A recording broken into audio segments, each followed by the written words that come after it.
Pensé que lo había visto todo en esta vida.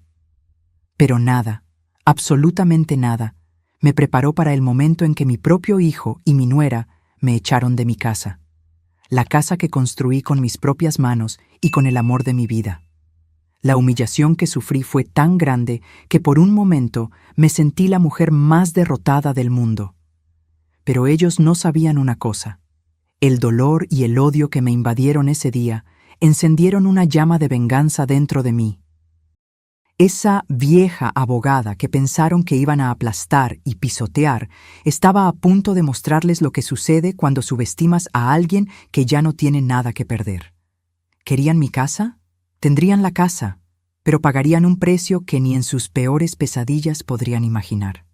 La venganza es un plato que se sirve frío, y la mía sería servida en su propia casa. Antes de seguir contando mi historia, dime en los comentarios, ¿desde dónde me estás viendo? Me encantaría saber.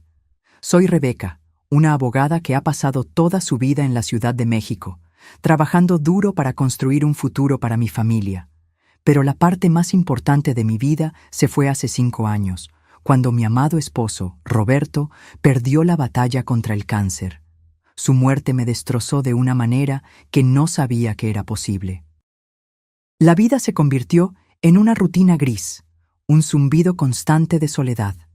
Y en medio de todo esto, lo único que me traía un poco de paz era nuestra casa en Tequesquitengo. Esa casa no era solo una propiedad. Era el último pedazo de vida que compartí con Roberto. La construimos desde cero, ladrillo por ladrillo, tabla por tabla.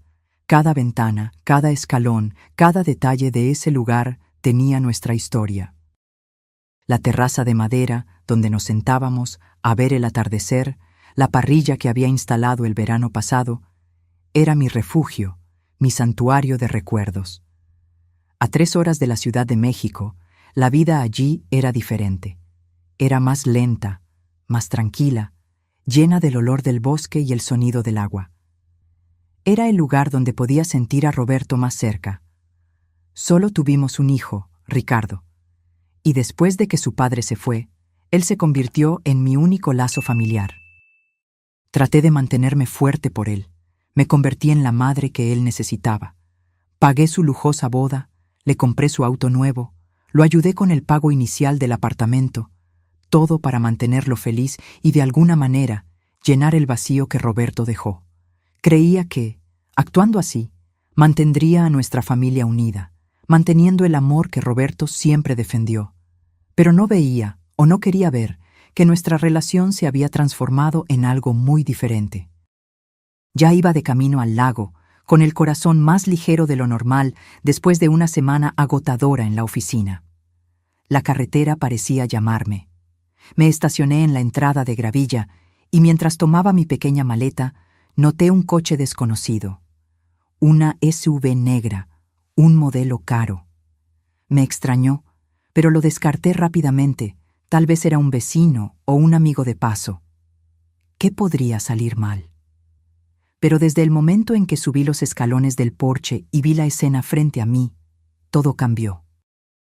Ricardo, mi hijo, estaba sentado en la mecedora, bebiendo una copa de vino. A su lado, Paula, su esposa de 2 años, revolvía la parrilla. Parecían completamente a gusto, como si la casa fuera suya. Me congelé. Mi corazón empezó a latir más rápido. ¿Qué estaba pasando? «Mamá, ¿qué haces aquí?» Su voz me golpeó como un puñetazo. No había sorpresa, había irritación. «¿Cómo que qué hago aquí? Esta es mi casa, Ricardo», respondí, aún tratando de entender. Paula me lanzó una mirada incómoda, pero no dijo una palabra. Siempre fue una mujer sin agallas, y en ese momento su falta de reacción me decía mucho.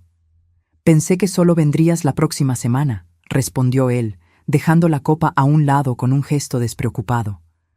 «Estamos usando la casa este fin de semana». Yo estaba cada vez más confundida. «Deberías haberme avisado, hijo. Vine a descansar después de una semana difícil». Fue entonces cuando noté las maletas en el pasillo interior. No eran maletas de fin de semana. Eran maletas de alguien que planea quedarse. La alarma en mi mente comenzó a sonar. En realidad, mamá, comenzó con ese tono que conocía tan bien, el mismo que usaba para pedirme cosas cuando era niño. Paula y yo hemos decidido que vamos a usar la casa más a menudo ahora. Tú casi nunca vienes aquí de todos modos. Esas palabras me dejaron sin aliento. ¿Decidido? Esta casa es mía, Ricardo. Tu padre y yo la construimos con el trabajo de toda una vida. Él puso los ojos en blanco, lo que me hizo sentir una idiota. Siempre exageras, mamá. Además, ya estás demasiado vieja para cuidar de un lugar así. ¿Demasiado vieja? La frase me golpeó como un puñetazo. Tenía 58 años. Me sentía más fuerte que en mucho tiempo. Esta casa es mía, y vengo aquí cuando quiero. No depende de ustedes decidir cuándo vengo o no. Mira, ¿por qué no regresas a la Ciudad de México? Vienen unos amigos mañana. Sería incómodo que estuvieras aquí. ¿Incómodo? No reconocí a mi hijo en ese momento. ¿Dónde estaba el niño que Roberto y yo habíamos criado con tanto amor? Su frialdad y arrogancia me asustaron. Traté de pasar junto a él para entrar en la casa, pero Paula se interpuso en mi camino.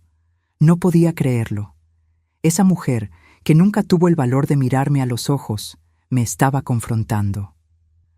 Rebeca, dijo, usando mi nombre de pila por primera vez. Sería mejor que te fueras. Ya nos instalamos y, francamente, estorbas. Estorbas. En mi propia casa. Fue entonces cuando Ricardo se levantó y dijo las palabras que jamás olvidaré. Mamá, esta casa ahora es nuestra. Paula y yo la necesitamos más que tú. Tienes tu apartamento en la Ciudad de México. No seas egoísta. Lo miré a los ojos y lo que vi me heló el alma. No había ningún rastro de mi Roberto allí. Ninguna compasión, ningún amor. Solo una frialdad calculadora que nunca antes había visto. No puedes hacer esto, Ricardo. Legalmente, esta casa es mía. Él sonrió, y esa sonrisa fue el golpe final. Por ahora, mamá, por ahora. Salí de allí, derrotada. Fui expulsada de mi propia casa por mi único hijo. El viaje de regreso fue un borrón de lágrimas y rabia. Tristeza por la traición, pero una rabia que no había sentido en mucho tiempo. La rabia de quien ha sido humillado, de quien ha sido agraviado. Todavía no lo sabía, pero esa rabia sería la semilla de un plan. 3 días después de ese día en el lago, sonó el teléfono. Era Ricardo. Su voz era extrañamente neutra, como si nada hubiera pasado. Mamá, tomé una decisión. La casa del lago será transferida a los padres de Paula. Pensé que había oído mal. ¿Qué? Marco y Vera necesitan un lugar para vivir ahora que se han jubilado, y la casa es perfecta para ellos. Ya hablé con un abogado. Ricardo, ¿has enloquecido? Esa casa es mía. Tu padre y yo. Mi padre lleva muerto 5 años, mamá, gritó por teléfono, y tú necesitas seguir adelante. Esta casa es una carga para ti. Te estoy haciendo un favor. ¿Un favor? Mi voz se quebró. ¿Dando la casa que construí con mi sangre y sudor a personas que apenas conozco? Ahora ellos también son mi familia, respondió con una frialdad escalofriante. Y no debes volver allí. Se mudan el próximo domingo. Colgó antes de que pudiera responder. Me quedé allí, con el teléfono en la mano, incapaz de procesar la magnitud de esa traición. No quería la casa para él. Quería la casa para dársela a sus suegros. Me estaba usando, y ahora me estaba descartando. Fue en ese momento que algo se despertó en mí. Un sentimiento que había permanecido dormido desde que Roberto se fue. Las ganas de luchar. Por primera vez en años, vi con claridad lo que había sucedido. Desde la muerte de Roberto, me había convertido en un cajero automático para Ricardo. Pagué todo lo que él quería, por miedo a perder el único lazo familiar que me quedaba. Pero la verdad era que eso no era amor. Era explotación. Y ya no aguantaba más ser explotada.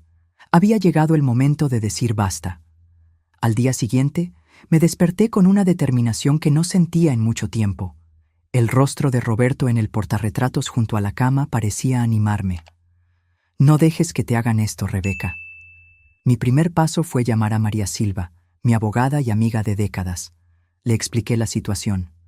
María escuchó todo en silencio. Rebeca, esto es un absurdo, dijo finalmente. Tu hijo no tiene ningún derecho legal sobre esa propiedad. La casa está exclusivamente a tu nombre. Pero mencionó que ya habló con un abogado.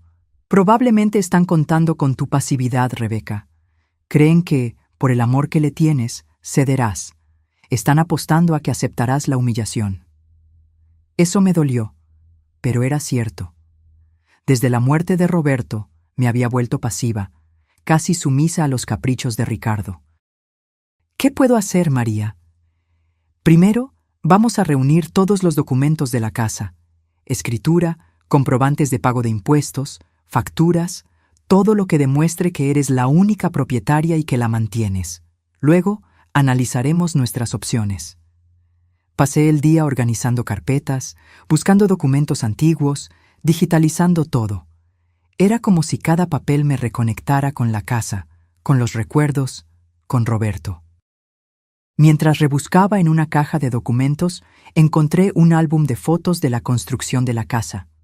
Fotos de Roberto sonriendo con un casco de obra, de mí cargando sacos de cemento, de nosotros dos pintando las paredes, y de Ricardo, todavía adolescente, ayudando a elegir los colores de las habitaciones.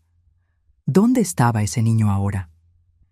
Al día siguiente, volví a la oficina de María. Mientras analizábamos las opciones legales, mi celular sonó.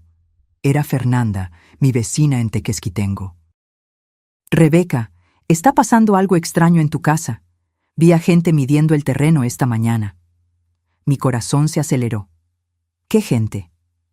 Una pareja de mediana edad con una mujer que parecía una agente inmobiliaria. Estaban tomando notas y fotos. Los suegros de Ricardo. No solo querían vivir en mi casa, querían venderla. La traición era aún mayor de lo que imaginaba. Ese fue el golpe final. La indignación me consumió. Fernanda, necesito un favor, dije, mientras una idea empezaba a formarse en mi mente. Fernanda no era solo mi vecina, era una brillante ingeniera electrónica que trabajaba con sistemas de automatización residencial. Si había alguien que podía ayudarme con lo que estaba planeando, era ella. Te escucho, respondió, y pude sentir la curiosidad en su voz. Necesito que transformemos mi casa en algo inolvidable para algunos visitantes no deseados. Después de explicar la situación, Fernanda se indignó. Rebeca, esto es un absurdo. Por supuesto que te ayudaré. En los días siguientes, mientras María preparaba nuestra estrategia legal, Fernanda y yo trabajamos en algo completamente diferente. Usando mi casa como nuestro laboratorio, instalamos sensores de movimiento en cada habitación, conectados a un sistema de sonido ambiental que podía emitir ruidos extraños, como susurros o zumbidos. Instalamos luces LED que podían parpadear en patrones aleatorios, un sistema hidráulico que hacía que los grifos se abrieran solos, e incluso proyectores que creaban sombras en movimiento en las paredes. Todo controlado remotamente desde mi celular. ¿Estás segura de esto, Rebeca?, preguntó Fernanda cuando terminamos la instalación. Esto los va a asustar de verdad. Sí, respondí, con una determinación fría. Quieren robar mis recuerdos, mi refugio. Van a aprender que algunas casas no aceptan ser invadidas. El sábado, víspera del día que Ricardo había marcado para la mudanza de sus suegros, instalamos un pequeño cartel en la entrada. Aviso: esta propiedad está protegida. Era lo suficientemente vago como para no significar nada específico, pero lo suficientemente preciso como para servir de advertencia legal en caso de que decidieran quejarse después. Volví a la Ciudad de México y esperé. Fernanda se quedaría atenta y me mantendría informada. El domingo por la mañana recibí su primer mensaje. Llegaron 2 coches, Ricardo, la esposa y los suegros, muchas maletas. Mi corazón se aceleró. Era la hora. Activa el sistema, respondí. Fernanda me envió un enlace a una cámara de seguridad discreta que habíamos instalado en el porche. Desde lejos, pude ver cuando entraron en la casa, ignorando el cartel. Ricardo les mostraba las habitaciones a sus suegros, con una arrogancia que me dio asco. Paula llevaba maletas dentro. Todos sonreían, celebrando su fácil conquista, hasta que las luces comenzaron a parpadear.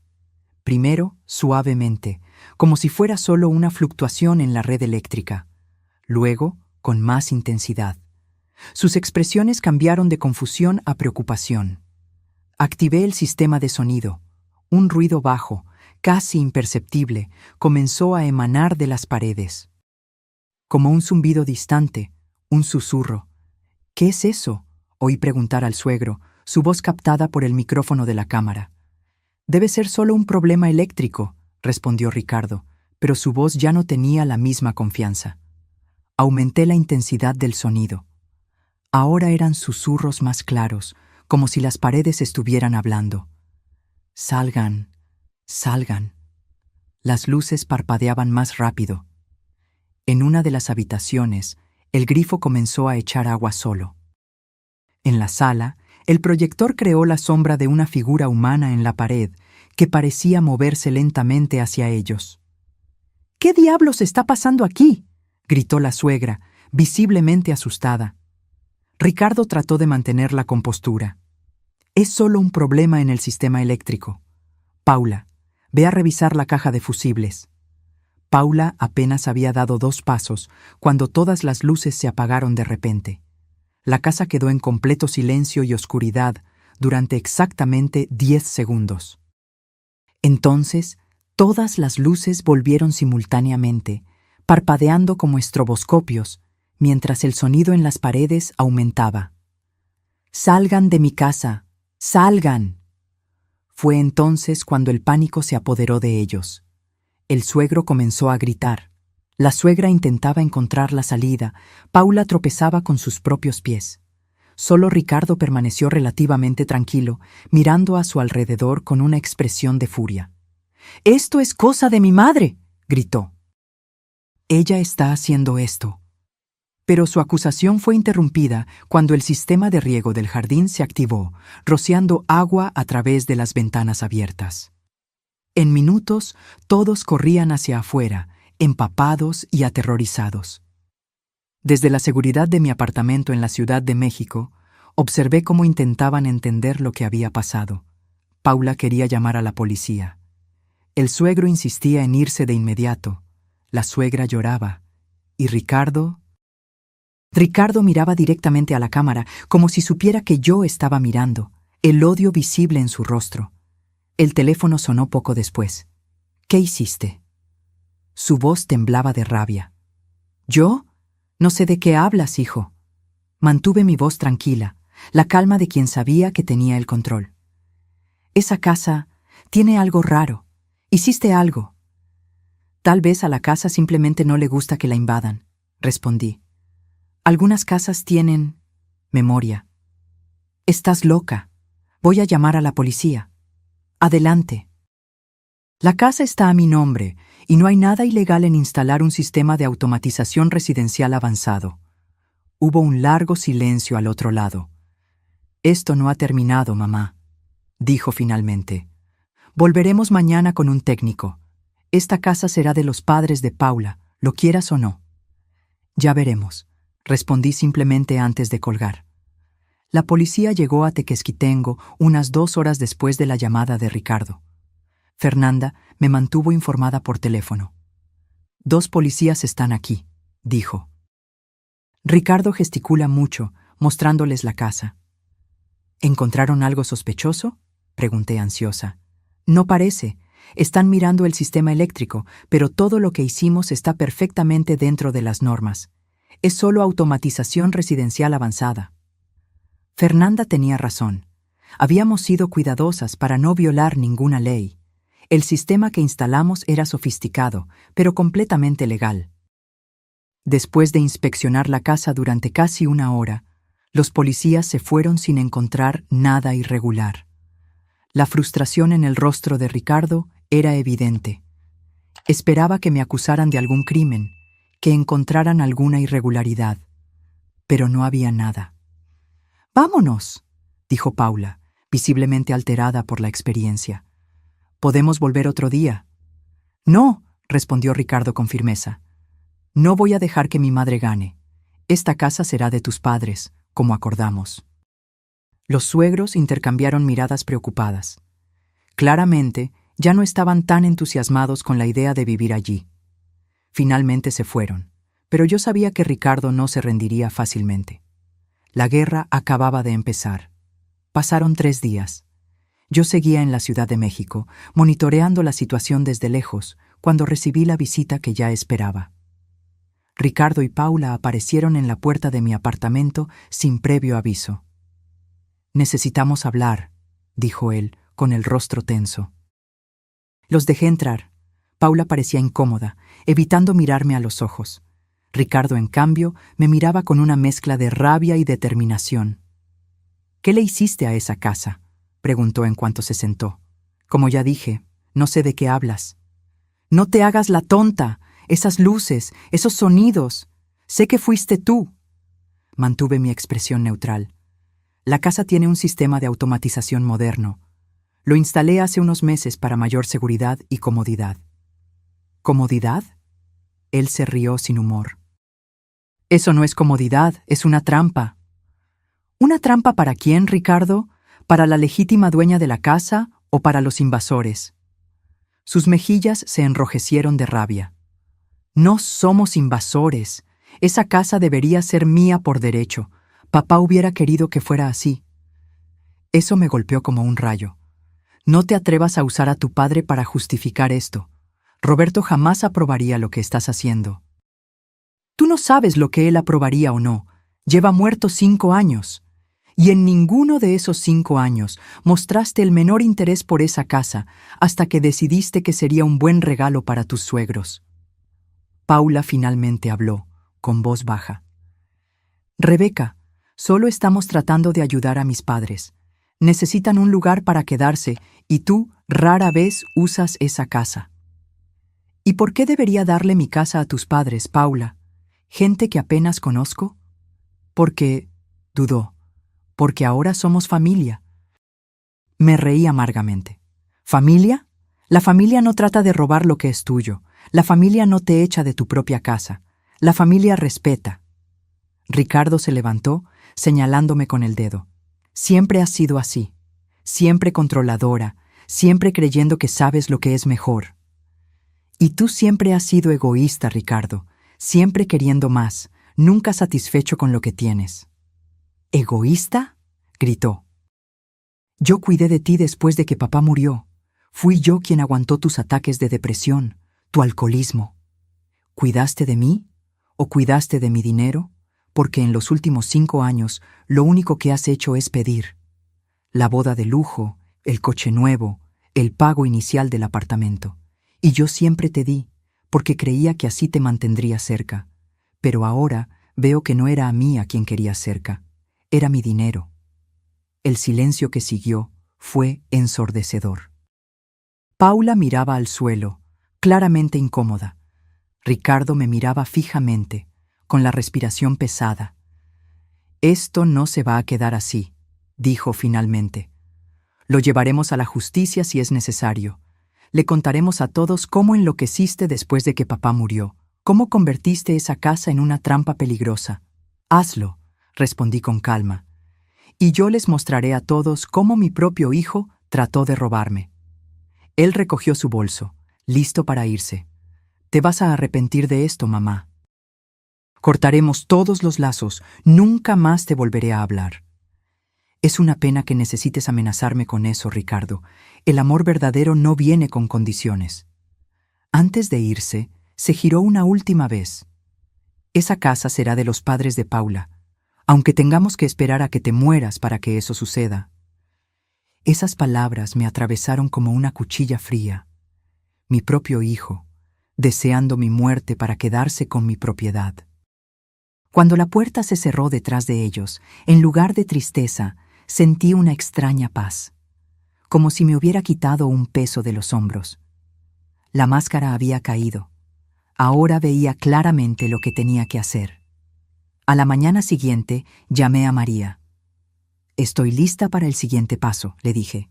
«Quiero donar la Casa del Lago». 3 semanas después, todo estaba oficializado. La Casa de Tequesquitengo ahora pertenecía legalmente a la Fundación Segunda Oportunidad, una institución que ayuda a niños que han perdido a sus padres. Una cláusula me garantizaba el derecho de uso vitalicio. La propiedad estaba protegida, fuera del alcance de Ricardo y sus planes. María sugirió que le informáramos a Ricardo formalmente sobre la donación.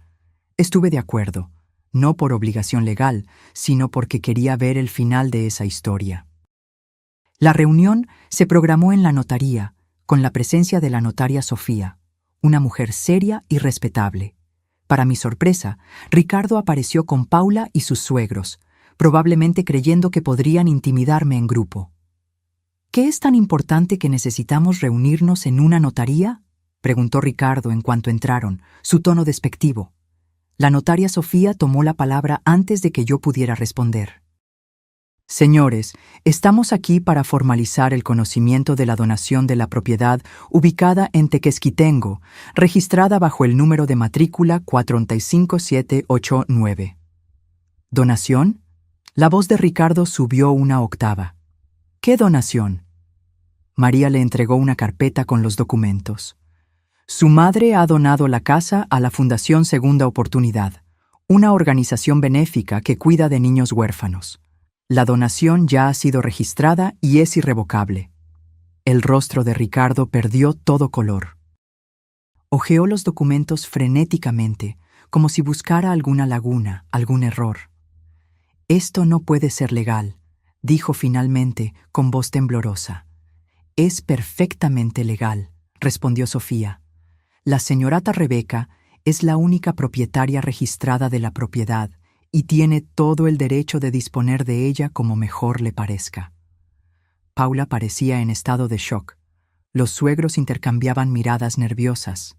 «Pero... ¿y nosotros?», preguntó la suegra, Vera, finalmente revelando el verdadero motivo de su presencia. «Pensábamos que íbamos a vivir allí».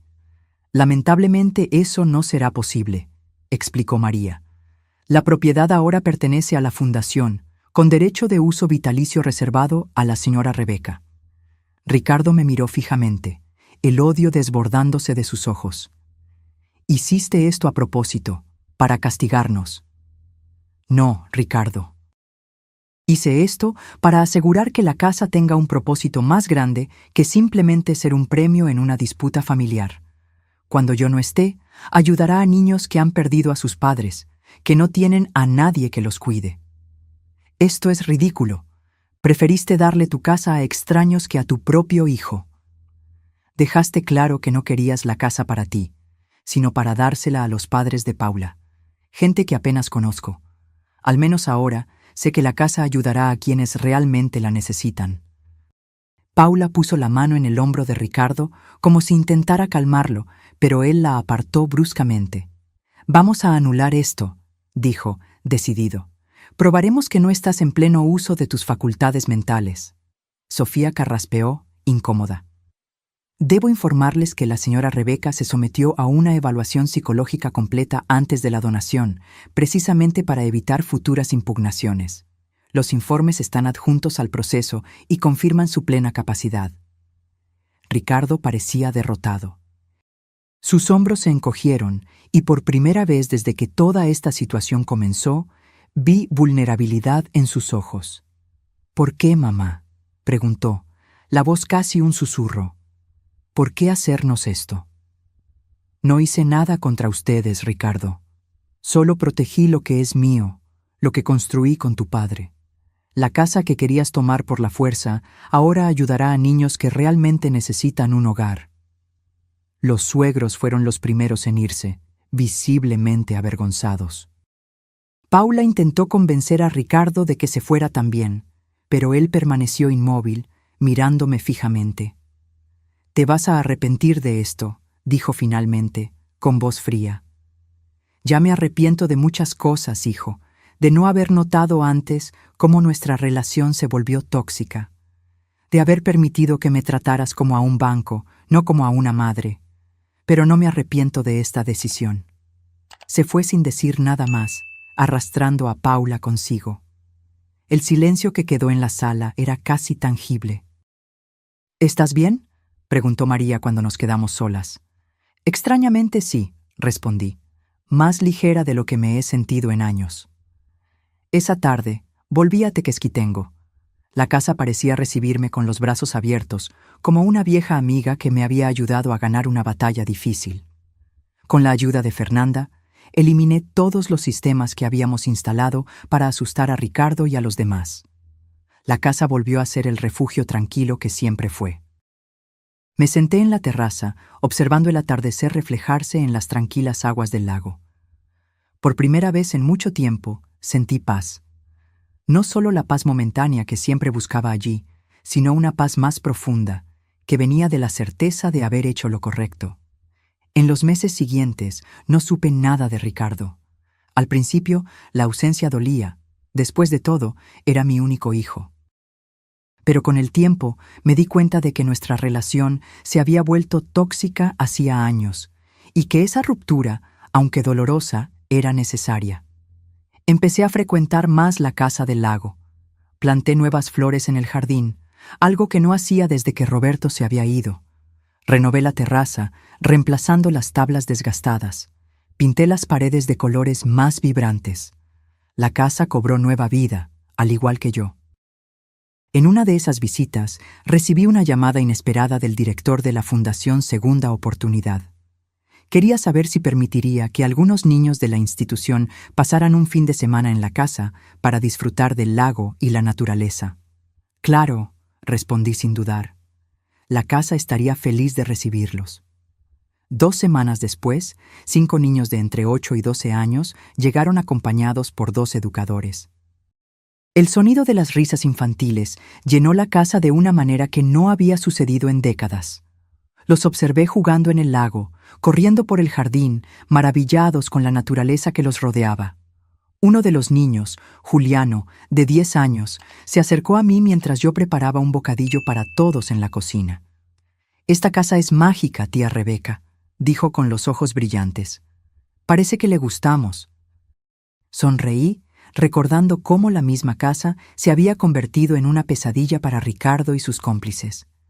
«¿Sabes, Juliano? Creo que las casas son como las personas. Sienten quién las trata con amor y quién solo quiere usarlas». Él asintió. «Mi papá decía que todo tiene alma, incluso las cosas que parecen no tenerla». «Tu padre era un hombre sabio», respondí, sintiendo un nudo en la garganta. En ese momento, miré por la ventana de la cocina y vi el reflejo del sol en las aguas del lago.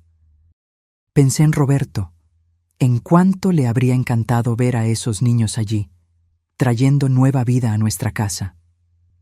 En los meses siguientes, la visita de los niños se convirtió en un evento regular. La casa, que durante tanto tiempo había sido solo un refugio de mis recuerdos, ahora se llenaba de nuevas historias, nuevas risas, nuevos sueños. 1 año después de la donación, recibí una llamada inesperada. Era Paula. Rebeca. Su voz sonaba vacilante. ¿Podemos hablar? Quedamos para tomar un café en la Ciudad de México. Llegó sola, con un aspecto abatido y envejecido. Ricardo y yo nos separamos, dijo justo después de sentarse. Después de todo lo que pasó, las cosas nunca volvieron a ser las mismas. Siento oír eso, Paula. En realidad, he venido a disculparme, continuó. Nunca quise esa casa. Fue idea de mis padres y de Ricardo.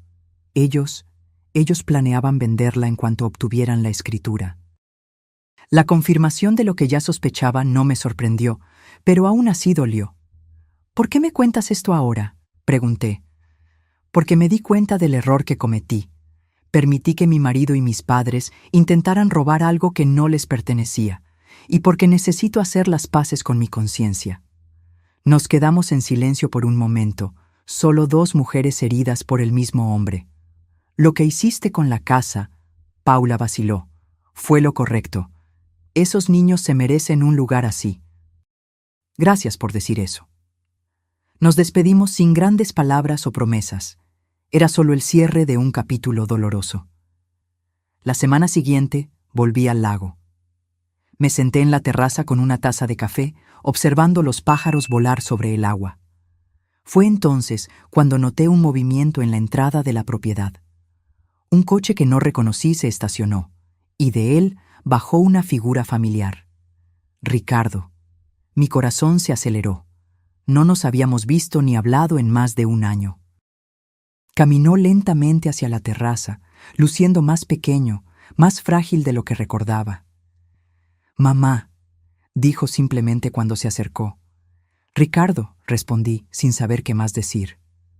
Paula me contó que hablaron. Asentí, esperando. También me contó lo de los niños, que los dejas venir aquí. Sí, la casa es feliz cuando hay niños. Él miró a su alrededor, como si viera el lugar por primera vez. A papá le hubiera gustado esto. Le hubiera gustado. Estuve de acuerdo. Ricardo se sentó en la silla junto a la mía. Nos quedamos en silencio durante mucho tiempo, solo observando el lago. Estaba equivocado, dijo finalmente, con la voz casi un susurro. Sobre todo. No respondí. Algunas confesiones necesitan espacio para existir por completo. Después de que papá murió, yo me perdí. Me enojé. Contigo por seguir viviendo. Con el mundo, por habérselo llevado. Respiró hondo. Y esa rabia se convirtió en algo feo dentro de mí. Miré a mi hijo, y por primera vez en mucho tiempo volví a ver rasgos de Roberto en su rostro. La misma línea de la mandíbula, la misma forma de morderse el labio cuando estaba nervioso. Todos nos perdimos un poco cuando él se fue, respondí suavemente. Pero tú encontraste el camino de regreso. Yo solo me hundí más. Una lágrima corrió por su mejilla. Nunca es tarde para encontrar el camino de regreso, Ricardo. Él me miró, con los ojos llenos de lágrimas. Incluso después de todo lo que hice, de cómo te traté. Pensé por un momento antes de responder. No quería ofrecer un perdón fácil. Lo que pasó fue demasiado grave para eso. El camino de regreso es largo, dije finalmente, y pasa por mucha reflexión, mucho arrepentimiento verdadero. No es algo que suceda en una tarde a la orilla del lago. Él asintió, comprendiendo. ¿Puedo empezar hoy?», preguntó, con voz entrecortada. «Ya empezaste cuando decidiste venir hasta aquí». Pasamos el resto de la tarde conversando. No fue fácil, pero también hubo momentos de honestidad brutal, de vulnerabilidad compartida. No era una reconciliación, todavía no. Era el comienzo de algo nuevo, tal vez más frágil, pero también más verdadero de lo que teníamos antes. Cuando el sol comenzó a ponerse, Ricardo se levantó para irse. «¿Puedo volver algún día?», preguntó. «La casa estará aquí», respondí, «y yo también». Mientras veía su coche alejarse, sentí una presencia a mi lado. No era nada sobrenatural, solo una sensación cálida y familiar, como si Roberto estuviera allí, aprobando silenciosamente lo que acababa de suceder.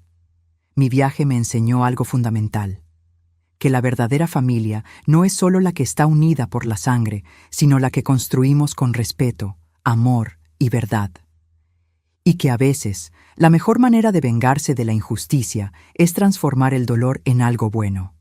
En mi caso, transformé la traición en libertad y un hogar para quienes más lo necesitaban. La casa del lago me fue arrebatada, pero yo la devolví con un propósito mayor. Protegí la memoria de mi marido, la dignidad de mi familia y me liberé de una relación tóxica. Esa casa no tenía un fantasma, tenía una guardiana. ¿Y ustedes, qué les pareció esta historia? ¿Hice lo correcto? ¿Qué harían si estuvieran en mi lugar? Dejen su opinión aquí en los comentarios y no olviden darle me gusta al video y suscribirse al canal para más historias como esta.